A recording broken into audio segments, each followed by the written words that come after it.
महाभारत. मित्रांनो, महाभारत हे आपणा सर्वांना ज्ञात असेलच.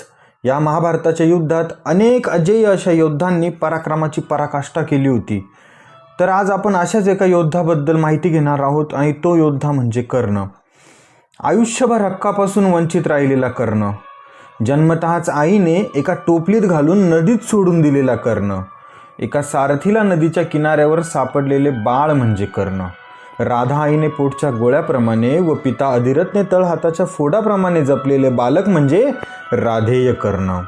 तुझी जात खालच्या पातळीची असल्याचे कारण देऊन शिक्षा देण्याचे नाकारण्यात आले ते मूल म्हणजे कर्ण. ज्या गुरुने शिक्षण देणे नाकारले त्या गुरुच्या गुरुकडून अस्त्र शस्त्र धर्म विद्या शिकलेला समर्पित विद्यार्थी म्हणजे परशुराम शिष्य कर्ण. खोटी जात सांगून विद्या मिळवली असल्याने गरजेच्या वेळी शक्ती साथ सोडेल असा शाप मिळालेला अभागी सूर्यपुत्र म्हणजे कर्ण. पांडव व कौरवांच्या स्पर्धेत गुरुद्रोणांनी मोठ्या अहंकारात समस्त विश्वास जर कोणात हिंमत असेल तर अर्जुनाशी 2 हात करा असे आव्हान दिले व त्या आव्हानास प्रत्याव्हान करणारा युवा धनुर्धारी म्हणजे कर्ण. सारथी पुत्र असल्याचे कारण देऊन आव्हान स्वीकारता येणार नाही असे सांगून मैदानातून ज्याला तुच्छतेने जायला सांगितले, परंतु दुर्योधनाने अंग नावाचे राज्य देऊन ज्याला राजा बनविले तो अंगराज कर्ण.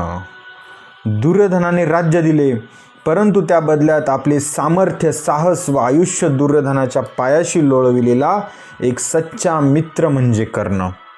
युद्ध सुरू होण्याच्या काहीच दिवस आधी आपल्या जन्माचे सत्य समजलेला व ज्यांच्यासोबत आपण आयुष्यभर संघर्ष केला ते आपलेच रक्त आहे आणि आता त्यांच्याच विरुद्ध युद्ध करायचं आहे हे कळून चुकलेला ज्येष्ठ कुंतीपुत्र म्हणजे कर्ण.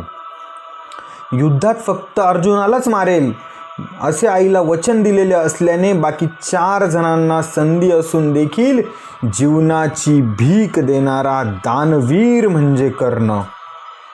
जन्मतःच मिळालेली कवच कुंडले, ज्या कवच कुंडलांना कुठलेही अस्त्र शस्त्र स्पर्श करू शकत नाही अशी कवच कुंडले वेश बदलून आलेल्या इंद्रास दान स्वरूपात देणारा दानशूर म्हणजे सूर्यपुत्र कर्ण. अर्जुनाच्या रथावर साक्षात श्रीकृष्ण व हनुमान म्हणजे संपूर्ण सृष्टीचा भार असताना देखील अर्जुनाच्या रथाला आपल्या बाणांच्या तीव्रतेने मागे ढकलणारा महाधुरंधर पराक्रमी योद्धा म्हणजे कर्ण. रथाचे चाक चिखलात फसले व ते काढण्यासाठी स्वतः चिखलात उतरलेला आणि विद्येचं विस्मरण झालेला अभागी सारथी पुत्र म्हणजे कर्ण. अभागी सारथी पुत्र म्हणजे कर्ण. अर्जुना हाच क्षण आहे ज्या वेळेस तू कर्णाचा वध करू शकतो, कारण त्याला आता विद्येचे विस्मरण झालेले आहे असे उद्गार साक्षात भगवान श्रीकृष्णाने ज्याच्यासाठी काढले तो जगज्जेता सखा म्हणजे कर्ण. अर्जुनाने सोडलेले अंजनेरी अस्त्र देखील अश्रुनयनांनी ज्याच्या मानेतून आरपार गेले व युद्धभूमीवर कोसळल्यानंतर दुर्योधनाने मनातून शरणागती पत्कारली, परंतु सर्व पांडव खुश झाले व माता कुंतीने युद्धभूमीवर येऊन कर्णाची सत्यता सांगितल्यानंतर संपूर्ण पांडवांनी ज्याच्या पायाशी लोळण घेतले व मित्र दुर्योधनाने ज्याला शेवटची गळाभेट दिली तो अजातशत्रू ज्येष्ठ कुंतीपुत्र दानवीर महारथी जगज्जेता महापराक्रमी परशुराम शिष्य सूर्यपुत्र महाधुरंधर वृषाली सखा अंगराज सूतपुत्र राधेय कर्ण. अंगराज सूतपुत्र राधेय कर्ण. सूतपुत्र राधेय कर्ण. सूतपुत्र राधेय कर्ण. अशाच कर्णाविषयी सोशल मीडियावर अभि मुंडे या स्टँडअप कलाकाराद्वारे एक कविता ऐकली होती, ती देखील आता तुमच्यासमोर सादर करतो. अभि मुंडेंनी जी इंटेन्सिटीने ती सादर केली होती तेवढी तर मला आता दाखवता येणार नाही, कारण ती लेवल मॅच करणं आता तरी सध्या पॉसिबल नाही आहे, पण तरी एक छोटासा प्रयत्न.